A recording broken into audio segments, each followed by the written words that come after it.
Welcome to According to Sam, folks. This is episode 173, and thank you for watching, listening. This is my third podcast that I'm doing on the video format. This is a video podcast moving forward, and you're still going to be able to listen to the podcast on the audio platforms, but this is a video podcast moving forward. And if you want to get everything that I have to offer from time to time, you're going to have to listen and watch the podcast. Watch, not only listen. The schedule of the podcast that I have decided on is Friday and Monday. I'll be doing a show for an hour on Friday. I'll be doing a show for an hour on Monday. I wanted to do a daily podcast 5 days a week, but I was advised that that's too much, that people want to be able to have time to digest the content. And so giving you the 2 days between the weekend and Monday to digest the Friday show, and then you'll have 3 days before Friday to digest the Monday show. I thought that was a good schedule to go with to get started. You'll be able to end the week with According to Sam and begin the week with According to Sam. And I may add a Wednesday show later in the year. We'll see how it goes. This is going to be a crazy year, folks. 2024, if you thought 2020 was crazy, you have no idea what's coming in 2024. And I'm going to be here to hash it all out for you. This is probably going to be one of the most important podcasts in 2024.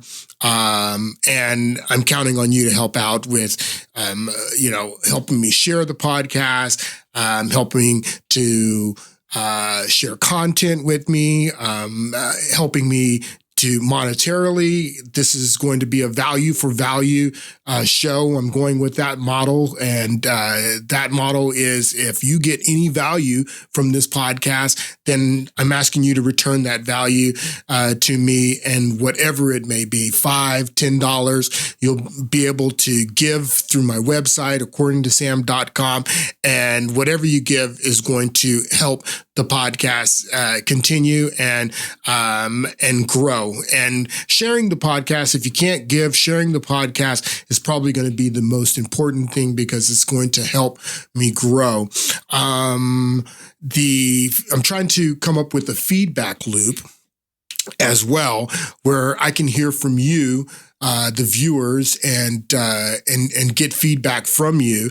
And I was thinking that if I do a show on Wednesday, and at the Wednesday show, that the Wednesday show I may do live and also take calls during that Wednesday show. We'll see how that goes. It's down the line, but this is going to be a new thing. I'm excited about getting it kicked off. I, of course, will not be doing a show on Monday because it's a holiday, but the first show will be, what day is that?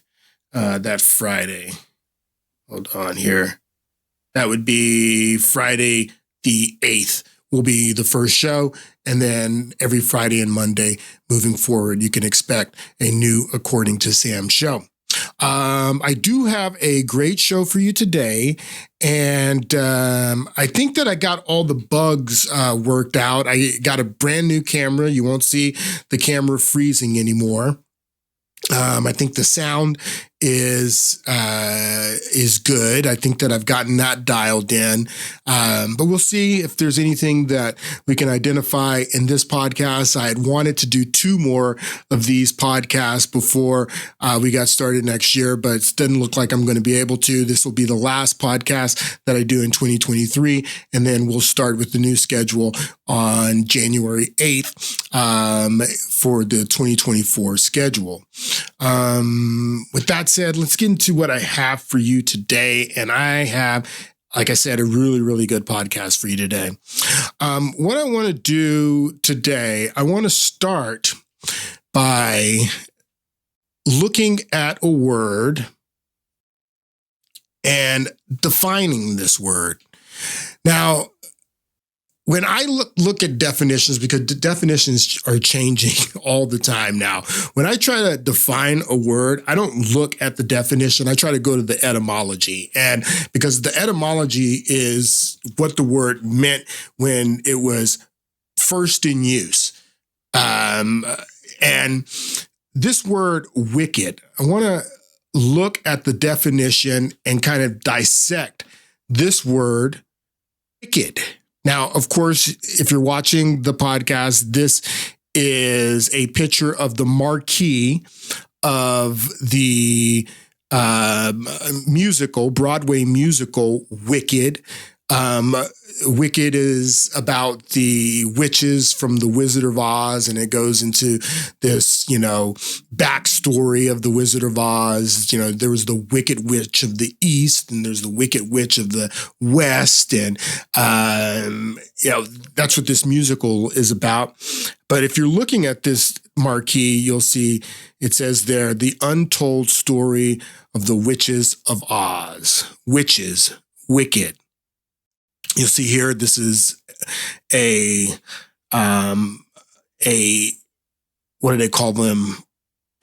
The people who critique the play. This is a critic's comment here underneath the marquee, and it says, "There is magic in this wicked." That's a comment from a cricket, from a cricket. That's a comment from a critic that wrote about the musical, and they put it underneath the marquee. There is magic in this wicked witches. Now, what is the etymology of this word? Old English term Wicca. Wicca is the root of the word wicked. The word derives from the Old English term Wicca, meaning a male witch, a warlock. The term wicked dates back to the 13th century and was originally used to mean bad. The word wicked is extended from the term wick, meaning bad. Wicked, bad, magic, witch.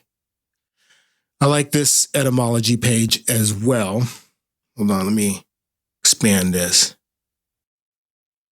for you so you can see, because that's what this is all about. It's about you seeing.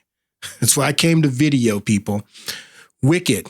And it says 12th century here, extended from the earlier wick, meaning bad, wicked, false.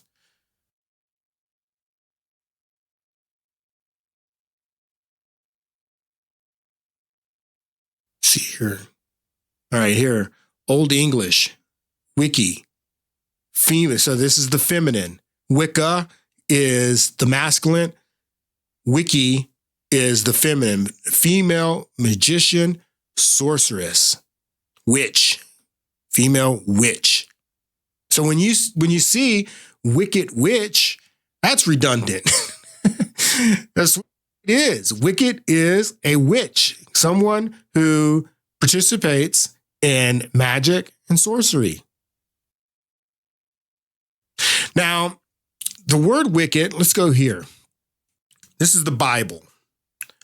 The word wicked you will find throughout the Bible. This is the gatewaybible.com. I like to go to the concordance, and you can do a word search in the English translation, in any translation that you want to. This happens to be the new international version translation, but I can change the translation to the King James version, New King James, whatever version I want to. And you do a word search for the word wicked, and hold on, that's New Life version. Geez, I never want to read that. That translation is because there's no, look at this. In the New Life version, the word wicked, how many times do you see it? It's topical, but I mean, that's crazy. In the Bible, in this translation, the word wicked, I don't know if this is an English translation or what, but that's crazy. Let's go to King James. Let's look at the King James version. Hold on. King James right here. Let's look at how many times wicked is in the Bible. Oh, look at that. Wicked. Look at here. Genesis 6:5, first mention of the word wicked, wickedness. And God saw the wickedness of man was great in the earth, and that every imagination of the thoughts of his heart was only evil continuously. Here's Genesis 13:13.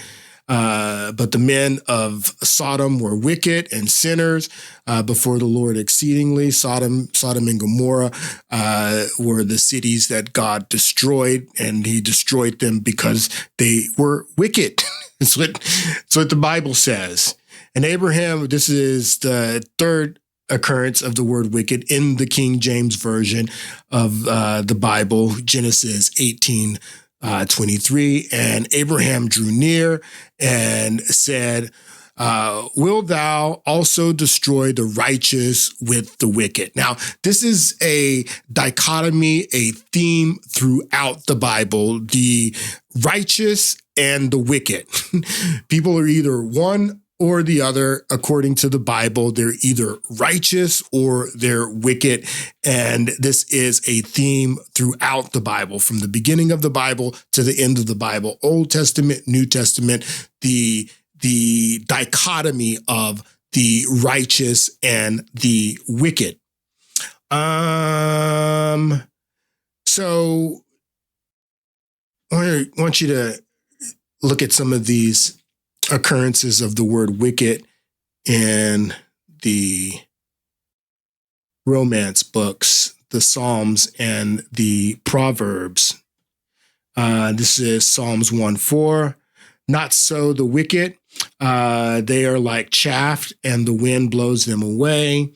Psalms 1:5. Therefore the wicked will not stand on judgment's day, nor sinners in the assembly of the righteous. There's that dichotomy again, the righteous versus the wicked. For the Lord said, for the Lord watches over the way of the righteous, For the Lord watches over the way of the righteous, but the way of the wicked leads to destruction. There's that dichotomy again. Like I said, it's a theme throughout the Bible. Now, the word wicked, the Bible is translated in the Old Testament, the Old Testament books, the Torah. It's Hebrew.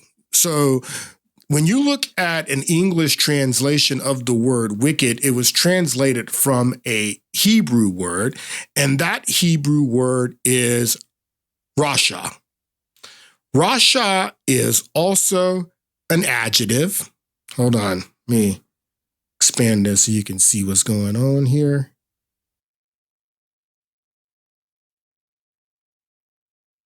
All right, close this. You see here, rasha is also an adjective. The definition is wicked, criminal, evil man, guilty man, offender, ungodly, wicked. These are all the Hebrew references, like I said, that were translated into the word wicked in the Bible. Now, the New Testament of the Bible is translated from the Greek language. And the Greek word that is translated into wicked is poneros or poneros. Poneros. It means toilsome. It means bad. It means evil, bad, wicked, malicious, slothful. That's the Greek word that was translated into the English Bible as wicked. Again, adjective. The Greek word is an adjective. So why am I focusing on this word wicked? Why are we dissecting this word wicked? Because I want you to understand, and as we go into next year, I already told you we're going to really be getting into spiritual warfare. You're going to have to understand that there are wicked people that are running this country, and wicked people that we are engaged in spiritual warfare with. You have to understand that. And if you don't understand that, then you are going to be a victim of these wicked people. Especially if you don't have any spirituality to combat the wicked spiritual forces that these people are going to be using against you and have been, quite frankly. These people are as wicked as they come in the true sense of the word. In the true sense of the word. Magical, sorcery. That's what these people believe in. And when we get into the podcast next year, starting on the first podcast on Friday, January 8th, we're going to be breaking this down. I'm going to be breaking this down for you. Who's Aleister Crowley? Aleister Crowley. Now, this Wikipedia page says that Aleister Crowley was an English occultist, philosopher, ceremonial magician, poet, painter, novelist. He founded the religion of Thelema. What's the religion of Thelema? That Aleister Crowley, Mr. Crowley, identified himself as a prophet. This guy, Aleister Crowley. Now, was Aleister Crowley wicked? Well, that's what people believed about Aleister Crowley, and they dubbed him to be wicked. See here. This article.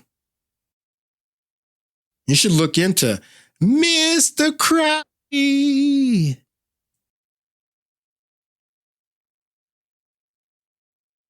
Right here. The tabloids called him the wickedest man in the world, the master of darkness. Now, Aleister Crowley, everyone calls him an occultist. I don't like this word occultist because what occult means is, that's the etymology of occult right there. It just means secret, not to divulge. The occult, hidden, concealed, secret. That's what occult means. Anything can be the occult. Christianity was the occult at one time in the Roman Empire. Christianity was practiced in secret. It was practiced hidden. You couldn't be open and be a Christian in the Roman Empire in the first 3 centuries before Constantine, because you were persecuted for Christianity. People in the first 3 centuries in Rome, they practiced Christianity in private. Occult. Christianity was the occult. What we call the occult now, the wickedness of the occult magic, but that we know as the occult today, that was the predominant religion throughout all of the early part of human history. It's still a predominant religion to this day, as you will see as we get into this stuff. These ancient mystic religions that go back to Mesopotamia, to Assyria, a lot of these gods are still worshipped today. You're going to see. But the occult only means hidden. So Aleister Crowley, yes, he was an occultist, but that only means that he was doing hidden magic, that stuff that had been hidden from the mainstream society, because after the 3rd century, when Constantine embraced Christianity, the entire European world at this time became Christian. So when they became Christian, they got rid of the pagan altars. They got rid of paganism. There was one emperor, Julian, who tried to restore paganism after Constantine, Julian the Apostate. You should look him up. But after him, there was no more paganism. So the paganism became the occult. It became hidden. So that's why they call Aleister Crowley a occultist. But what he really was a warlock. He was a magician. He was a wicked man. And you see him here in his Freemason regalia. He was a 33-degree Freemason. And we're going to talk about them as we get into this stuff. But you need to understand that you are dealing with very, very wicked people. This is what we are dealing with. Very, very wicked people. And these wicked people, they have wicked intentions, wicked goals for all of humanity. And God, when we get into this stuff, people, you have no idea. Let's see here. Where are we at?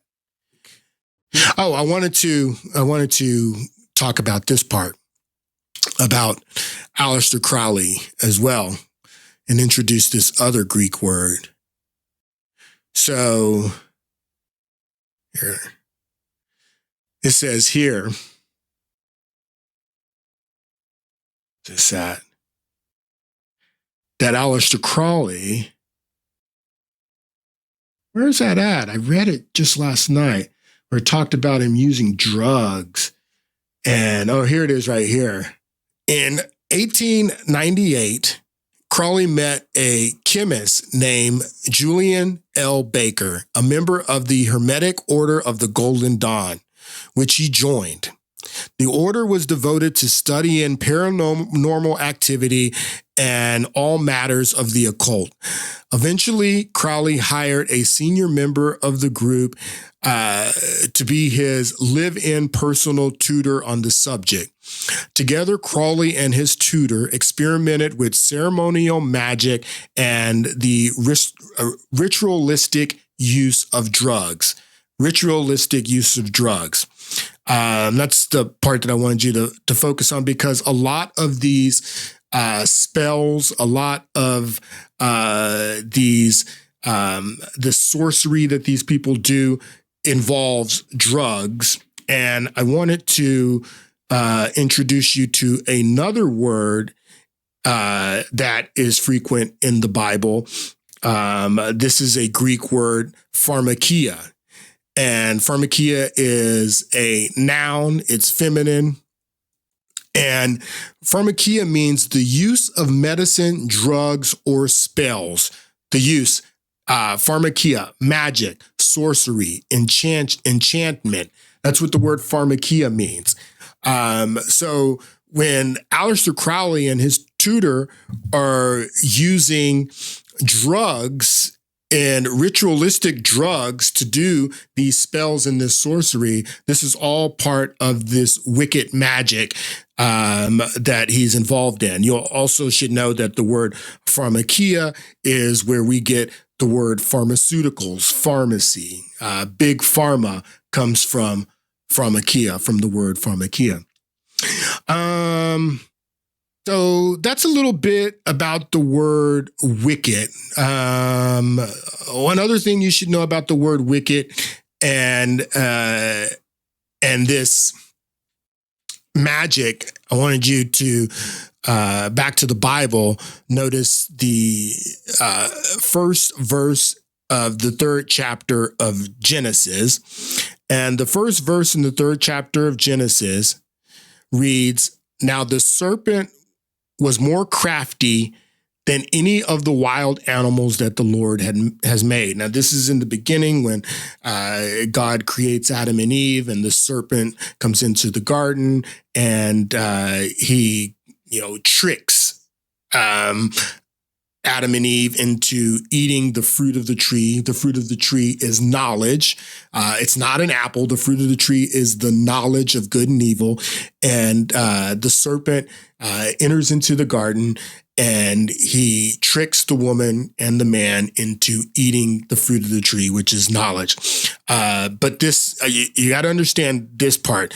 Now, the serpent was more crafty. This word crafty, this is part of these people's magic, the word that they use all the time, that you should know what this word means, because this, reverts back to this wickedness, to this use of magic and sorcery, and who these people are. The word craft, Craft International. You guys remember Craft International? They were a mercenary group. I think they declared bankruptcy. You remember the TV show, The Craft? You guys remember that TV show, The Craft, about the little girls who did magic? So the craft, when you hear people talking about the craft, goes back to this 3rd chapter, 1st verse of Genesis, where the serpent, Satan, was more crafty than all the wild animals the Lord had made. So he was so crafty that he was able to trick the man and the woman to eat the fruit of the tree. So that's what these people believe. They believe that they are crafty. They're crafty. They use this spiritual craft on us to dominate us. And I'm going to show you how they do that. You remember the Red Hot Chili Peppers? Remember this album? Blood Sugar Magic, Sex Magic, Blood Sugar Magic, magic with the K. They spell magic with the K. Blood Sugar Magic, Sex Magic. What I'm trying to make you understand is that Aleister Crowley is not wicked by himself. Aleister Crowley's got a lot of wicked friends, is what I'm trying to explain to you. And we're going to talk about his wicked friends and this wickedness that we are engulfed with right now in our country, in the United States of America. And not only the United States of America, this wickedness is worldwide. And you're going to understand, if you follow me next year, what this is all about and the impact that it has on your life, really. Now I want to get into some news and some things that are going on in the news. And to me, there is no bigger story than the fact that we have states removing Trump, trying to remove Trump off of the ballot in their states, so voters can't vote for him in next November. I find it absolutely, what's going on again, back to these wicked people. This is all being driven by these wicked people, and this is the way wicked people behave. Again, wickedness is about what you do, and this is all wickedness, what these people are doing. You had Colorado, the Supreme Court, at least it was the Supreme Court there. In Maine, it was this woman, the Secretary of State, unilaterally just tried to pull him off the ballot. Absolutely insane. Insane what you see going on here. This is the woman that tried to pull ACLU and Southern Poverty Law Center. Him off the ballot. ACLU and Southern Poverty Law Center. The ACLU and Southern Poverty Law Center. When we started our careers at the ACLU and Southern Poverty Law Center, at the ACLU and Southern Poverty Law Center, at the ACLU and Southern Poverty Law Center. So she is the one who unilaterally just tried to attempt to take Trump off of the primary ballot in Maine. These people are crazy and they're destructive. It's so funny that they say, oh, well, we're doing this to save democracy. This is all about saving democracy. But what they're actually doing is they're the ones who are ruining our democracy. They're destroying our democracy. How's it democratic to try to keep Trump off the ballot in states? How's that democratic? Someone explain that to me. I mean, it's democratic to take people off the ballot and not let the people vote for them. And what's democratic mean? Democratic. People. Ruled by the people. That's what it means.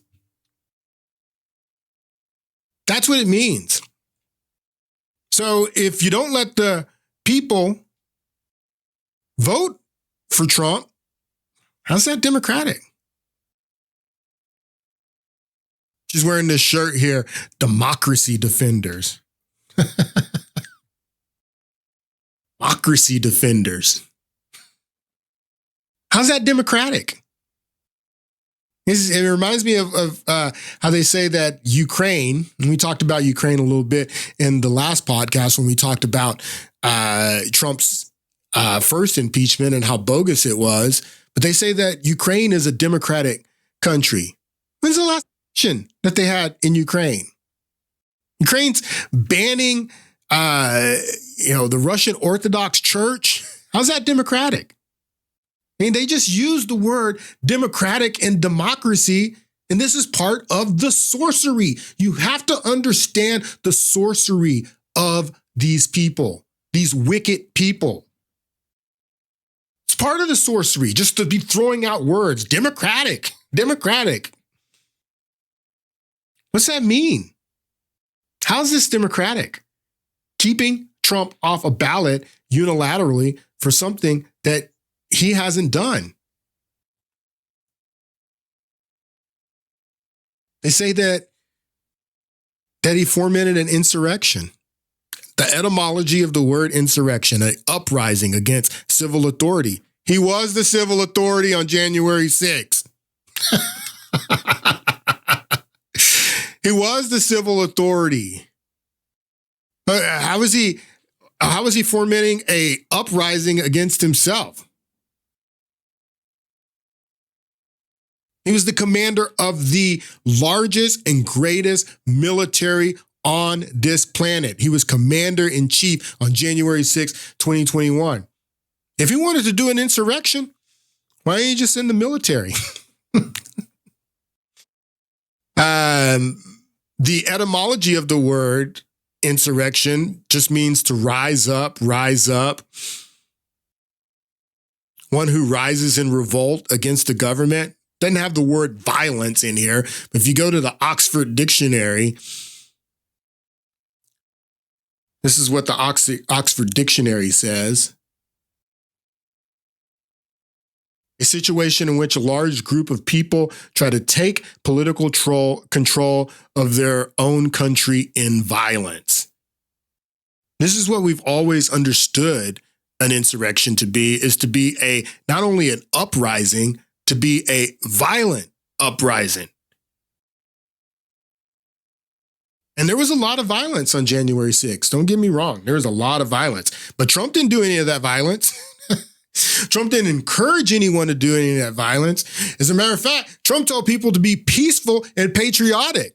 That's the opposite of violence. And contrary to popular belief, they say that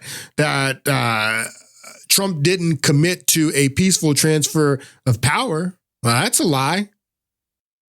Transfer of power is not on January 6th. Transfer of power is on January the 20th. And this is what Trump said on January the 7th, the day after January 6th. This is Trump. Take a listen. My focus now turns to ensuring a smooth, orderly, and seamless transition of power. This moment calls for healing and reconciliation. My focus now turns to ensuring a smooth, orderly, and seamless transition of power.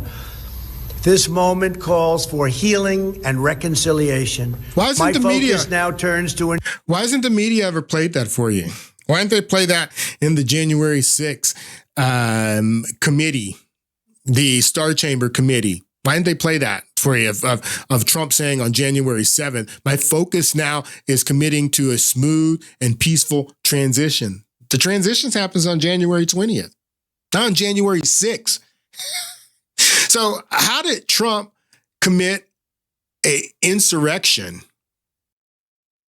It's absolutely ridiculous to say that Trump committed an insurrection.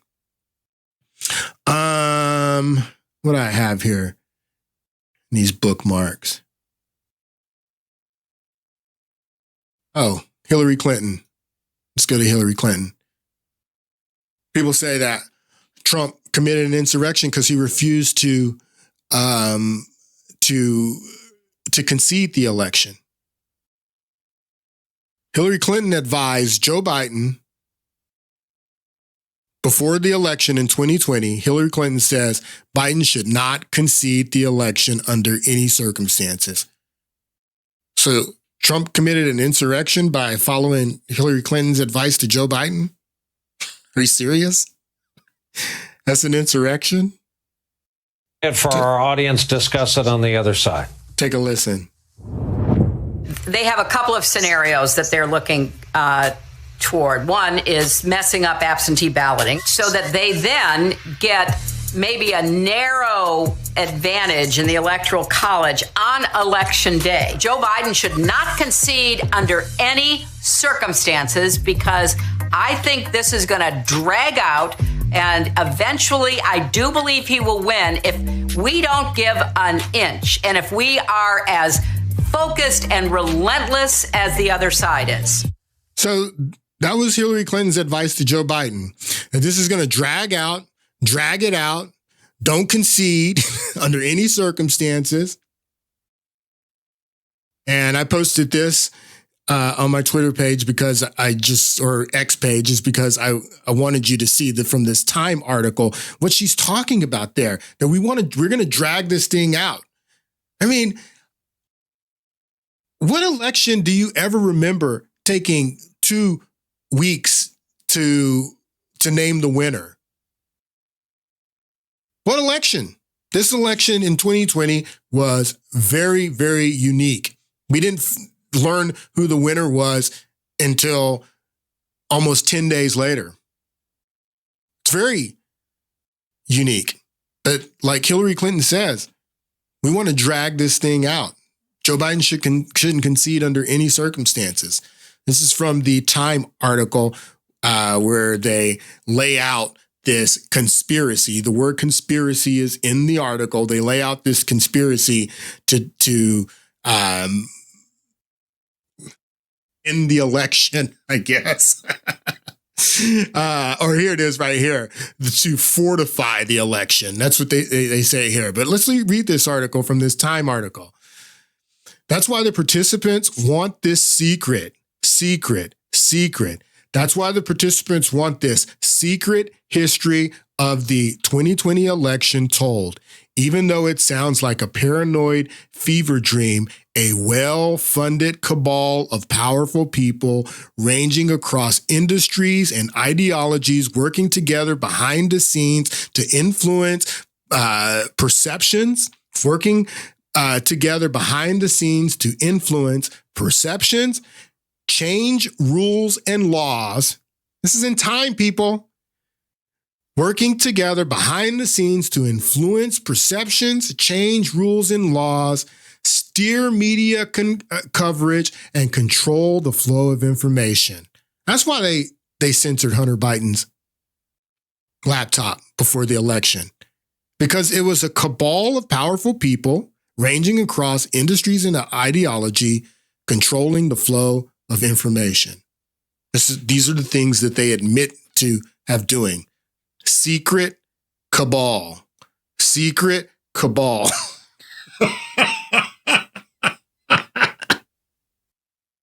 Cabal of powerful people control the flow of information. So that's what Hillary Clinton was talking about, why Joe Biden shouldn't concede under any circumstances, because we got a secret cabal of powerful people controlling the flow of information, changing rules and laws, steering media coverage, influencing perception. They were not rigging the election, they were fortifying it. So that's what Hillary Clinton was talking about. That's what she was talking about. Wicked, wicked, wicked, wicked people. Wicked people. Wicked people. Listen to this wicked woman. I am so mindful, and I said this in my decision, that it is on my decision. She unilaterally by herself, my decision, decided to take Trump off the ballot in Maine. She's fighting for democracy. These people are clowns. I am so mindful, and I said this in my decision, that it is unprecedented. No Secretary of State has ever deprived a presidential candidate of ballot access based on Section 3 of the 14th Amendment. And that's the insurrection section. They tried to say defending democracy, that Trump committed an insurrection. I saw this on X today, and given the first part of the podcast, I wanted to just show you pictures. This is Madonna. That's Beyonce. This is Rihanna. That's Katy Perry. I'm not sure which one that is, but yeah, you guys have no idea. Yep. You guys have no idea. We're going to get into it next year when we start. We're going to get into this wickedness. We're going to get into this sorcery. We're going to get into this witchcraft. We're going to get into all of that. So what I want to do now, I want to play this video. This is a video that I did about January 6th. And I wanted to play it, and we're going to talk a little bit about it. When did I do this? So a year ago, I put this video out, and this is about an 8-minute video. I'll probably stop it periodically and talk about some of these things. But let's remember that an insurrection is one who rises against, or one who rises in revolt against a government or its laws. Insurrection is someone who rises up, rises against, but we understand it to be a violent uprising. So rises up with violence. I'm going to play this video, and I want you to take a look at it. Again, we'll stop it periodically and talk about it, but pretty much speaks for itself. It's pretty thorough. The United States has had 6 presidential elections in the 21st century. In 2000, 2004, 2008, 2012, 2016, and the most recent in 2020. 3 of those elections were won by Democrats, and 3 of those elections were won by Republicans. And in every case that Republicans won a presidential election in this century, Democrats have accused the Republicans of cheating and stealing that election. In 2000, you may remember what happened in 2000, but this is some of the rhetoric from Democrats after that election. We won that election. Al Gore won the election. Al Gore was elected president of the United States. Right. This wasn't counted. You know it, I know it, they know it. We won that election. An election has been stolen. So what do they call people who say that the 2020 election was stolen? They call them election deniers, the election deniers. Are these people election deniers? I ask you. Robbed. It wasn't a fair process. It wasn't a neutral process. And on January 20th, 2001, during the transfer of power, Democrats showed up to Washington to riot, to have clashes with the police. So Joe Biden had an absolutely peaceful transfer of power on January 20th. Remember, they were behind the fence because they set up the fence that should have been up before January 6th. Why wasn't the chain link fence with the razor wire that they put up after January 6th? Why wasn't that fencing put up before January 6th? That would have prevented all of the riot from taking place if they just would have put up this chain link fence. I think it's a 10-foot fence with razor wire. It would have prevented all of the rioting that went on at the Capitol, but they wanted the rioting to go on at the Capitol. That's why they didn't put up the fence, and they put it up afterwards and kept it up even after January 20th. So Joe Biden had an absolutely peaceful transition of power. George Bush, after the 2020 or 2000 election, George Bush did not have a peaceful transfer of power. Take a listen. This is from the movie Fahrenheit 9/11, and this is the way filmmaker Michael Moore describes what took place on January 20th, 2001. On the day George W. Bush was inaugurated, tens of thousands of Americans poured into the streets of D.C. in one last attempt to reclaim what had been taken from them. They pelted Bush's limo with eggs and brought the inauguration parade to a halt. The plan to have Bush get out of the limo for the traditional walk to the White House was scrapped. Bush's limo hit the gas to prevent an even larger riot. These are all no election president deniers. had ever witnessed such a thing on his inauguration day.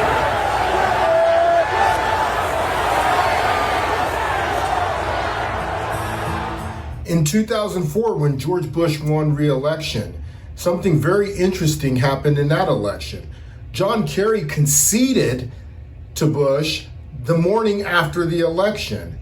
And then 2 months later, first on January 6, 2005, Democrats contested the certification of Ohio's electoral votes.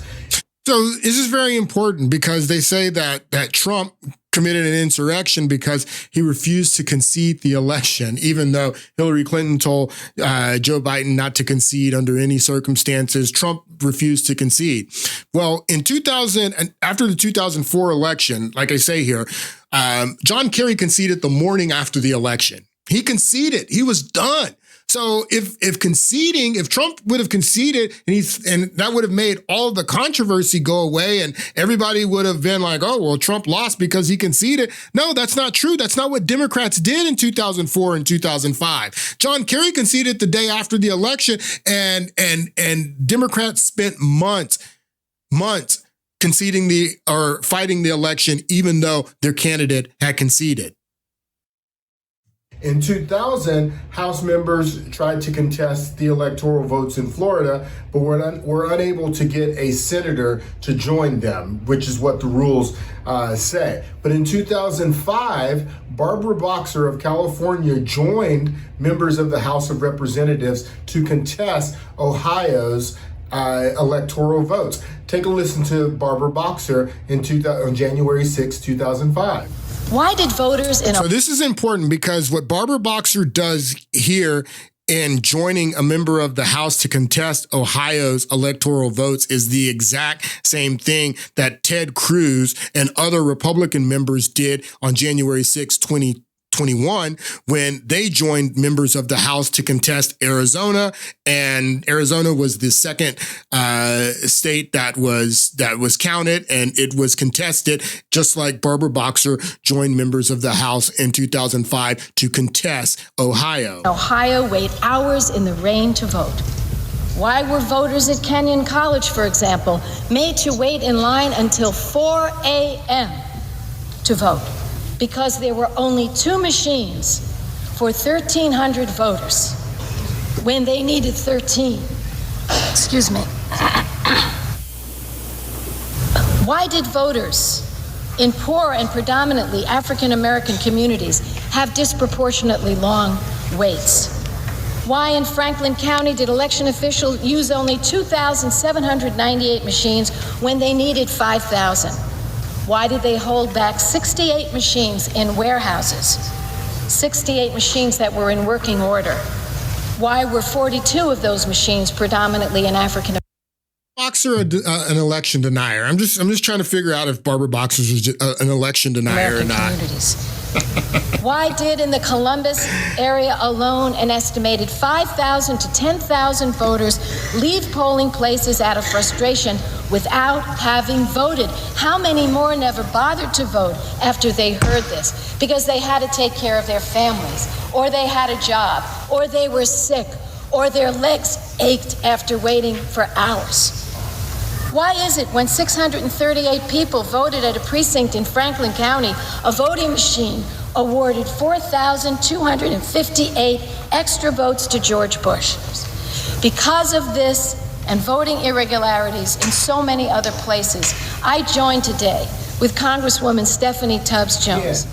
So I just want to make it clear. So what happened in 2005 when Barbara Boxer did that, when she joined a member of the House to object to Ohio's electoral votes, what happens is once the electoral votes from a state are objected to and a senator joins a member of the House, then both chambers of Congress, they retreat to their different chambers. The Senate goes into the Senate chamber, the House goes into the House chamber, and then they have debate. They debate the issues at hand, and should the electors be should you object to these electors from this state or not? This is what happened in 2021 with when Ted Cruz joins a member of the House to object to Arizona's electoral votes. When the two chambers split to have debate, that's when the riot happens. The riot happens and they start breaking down the Capitol when they split to have these debates on these central issues of the election. They didn't get to have the debate the way they did in 2005 when Barbara Boxer joined members of the House. They didn't get to do this. Barbara Boxer didn't get to explain herself. I mean, Barbara Boxer got to explain herself in why she was objecting. Barbara Boxer got to address the Senate, and the members of the House got to address the members of the House. They had that opportunity because there was no riot in 2005. But what you got to understand is that the riot prevented the debate. They wanted the riot to happen because they didn't want the debate to happen. Got to understand that. Yes, that was 2 months after John Kerry had conceded, and the Democrats are still contesting the election. And when Barbara Boxer joins a member of the House to object to the electoral votes in 2005, this was the first time that this had happened in over 100 years. So that's 2000 and 2004, and the third election that Republicans won was in 2016, and we all remember what happened in 2016. This was some of the rhetoric from 2016. I object to the votes from the state of Wisconsin, which should not be legally certified. Mr. President, I object to the certificate from the state of Georgia on the grounds that the electoral votes were not... There's no debate. And I object to the certificate from the state of North Carolina. I object to the 15 votes from the state of North Carolina. So why is Joe Biden, who is in the position that Mike Pence was on January 6, 2021, he is overseeing the proceeding. Why is Joe Biden shutting down these House members that are raising objectives? And House member after House member comes and raises objection, but Joe Biden shuts them down because they don't have a senator that joined them, like Barbara Boxer joined a member of the House in 2005. And like Ted Cruz and other Republican members joined members of the House in 2016. They don't have a senator in 2020. Ted Cruz and other Republicans joined members of the House. In the 2016 election, January 6, 2017, they don't have a senator. So Joe Biden is saying no debate, no debate. Again, the debate is the reason you have a senator join a member of the House so you can have a debate. The debate is what was prevented by the riot. They didn't want the debate. So Joe Biden is here. heading this proceeding, and he's telling these House members, you can't have any debate unless you get a senator to join you. And that's why he's shutting them down.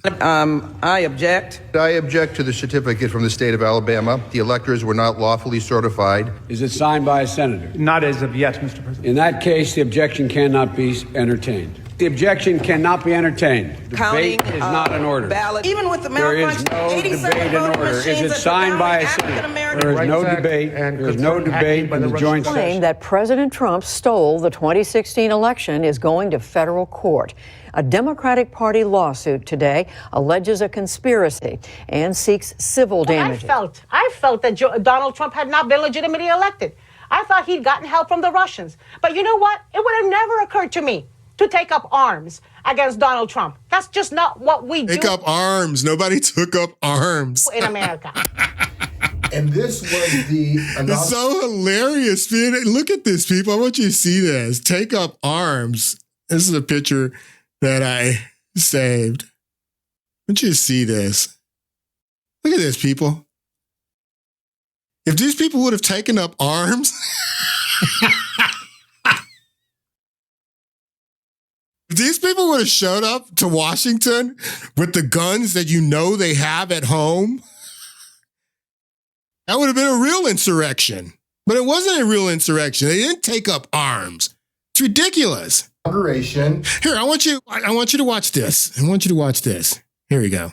Let's take a listen to my man here, Director Ray. Step back and say, first thing is, there are sort of three groups of people involved in January 6th.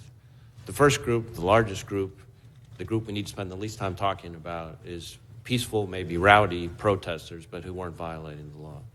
Then there's a second group, think of a reverse pyramid, a second group that is people who may have come intending to just be part of peaceful protests, but either swept up in the motive or emotion or whatever, engaged in kind of low-level criminal behavior, trespass, say, on the Capitol grounds, but not breaching the building. Still criminal conduct still needs to be addressed, but more on the fly, in the moment, opportunistic. The third group, the smallest group numerically, but by far and away the most serious group, are those who breached the Capitol grounds, who engaged in violence against law enforcement, who attempted to disrupt the members of Congress in the conduct of their constitutional responsibilities. And of those, some of those people clearly came to Washington, we now know, with plans and intentions to engage in the worst kind of violence we would consider domestic terrorism. And so that's a small group. That's a small group. The vast majority were peaceful, is what the director of FBI says. Vast majority were peaceful, were not insurrectionists, did not arm themselves and show up to the Capitol armed. If Donald Trump wanted to send armed people to the Capitol to foment an insurrection, he would have sent the military. He was the commander-in-chief of the largest military and most powerful military in the world on January 6, 2021. We're almost done here. Take a listen. On January 20th, the peaceful transfer of power in 2017, and Democrats showed up to Washington to riot, clashes with the police. Here's some video from that. Burning cars and smashed windows. This is Trump's peaceful transfer of power on January 20th. A small group of protesters dressed in black, their faces covered, armed with hammers and bricks. Facing off with thousands of officers on site, many in riot gear, confronting them with flashbang grenades and pepper spray. They're coming. See us running because they're going to throw more flashbangs. The chaotic scene just blocks outside the secure area of the inauguration and parade route. I personally have anti-establishment slants, but I don't think that this is anything that I want to be a part of. This checkpoint is closed! Before the swearing-in ceremony even began, protesters tried to block checkpoint entrances. It's closed! During President Trump's speech, several demonstrators were escorted out of the area. Several officers injured during the protest today, and more than 100 people arrested. Similar demonstrations across the country. Arrest outside Trump Tower, New York City. A human chain across San Francisco's Golden Gate Bridge. From Phoenix to Houston to Chicago, people protesting the country's new president on his first day in office. Tonight, thousands of protesters remain in downtown D.C., occasionally facing off with police. We have seen many people injured, both protesters and police officers. We have seen many people injured, both protesters and police officers. They're facing off with the police in Washington. Police officers were hurt, setting fires, damaging property. Is that an insurrection or not? I don't know if that's an insurrection or not. What you're telling me is that every election in this century that Republicans won was a fraudulent I don't know what that election water sound is. And every election in this century that Democrats won was a fair election, and they tell us that the 2020 election is the most fair election that we've ever had. How can that be? How can that be, people? How can that be? Well, that's episode 173. I hope you guys have enjoyed it. I'll see you guys on January 8th, and we'll start the new year with the new schedule. We'll see how it goes. And thank you guys for listening and watching. Please share the podcast. I'll see you guys next week.